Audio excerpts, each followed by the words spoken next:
Thank you, Bruce, for joining us. Very much interested in what do you consider to be a facilitation? Okay. When I started in the world of facilitation, everybody used the word, and it was facilitation this and facilitation that, and are you a facilitator? And it didn't take me long to realize that nobody actually had a very clear definition. Roger Schwartz has a very crisp, clear definition of facilitation, and certainly it's quite logical, but I don't think it really captures the kind of art and science and mystery of what facilitation is. I work with a company called T-Mobile in the UK, and one of the participants said, surely facilitation is just about helping people to have better conversations. And I find it hard to come up with a better definition than that, really.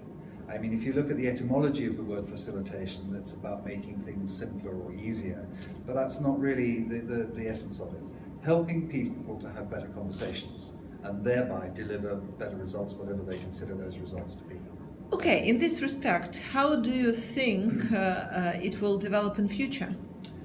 I would like to think that facilitation becomes much more part of people's development, whatever they choose to do. So whether they choose to call themselves a facilitator or whether they go into management or consultancy or run their own business, that facilitation becomes a core skill. The ability to work with a group of people and help that group to have a better conversation is what it's all about. And I'm not so hung up on the word facilitation and putting a badge around it. It's that core competence of just being able to engage, disengage, intervene, back off, all the things that we do, stimulate through questioning, all the things that a facilitator does.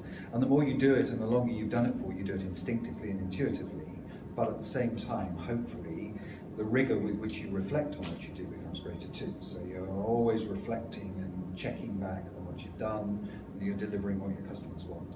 So I think it's something that we should start earlier. We should introduce to young people at school and college and give them the opportunity to work in a collaborative way, facilitated way earlier. Then I'm talking myself out of a job here because there've been no training programs. That would be my wish for the future. What then you would see as a key to success for being a successful facilitator, for contributing to the teamwork? How would you formulate it? I think in the future, to be successful, we should focus less on badged and branded tools. I think with the growth of the internet, all these tools are widely available. I think we should operate on the theory of plenty. There's plenty of work to do, and we can choose. I think the future is about having the right mindset and not being wedded to any particular concept or tool, because we can all make it up. And I think in the world of brand me, which is where people buy people rather than tools, they won't mind what tools they bring with them, so long as they're meeting the need and they're delivering what the customer or the group wants. Then they don't mind whether they use Lego or bits of brown paper or flip charts or PowerPoint. It doesn't matter. If it's a good conversation and it delivers the right result and people go out like that and they do what they say they're going to do, then who cares how they do it? So flexibility and even broader and more open mind than we have at the moment, and start young. Okay, thank you, Bruce, for giving up your time. Thank you.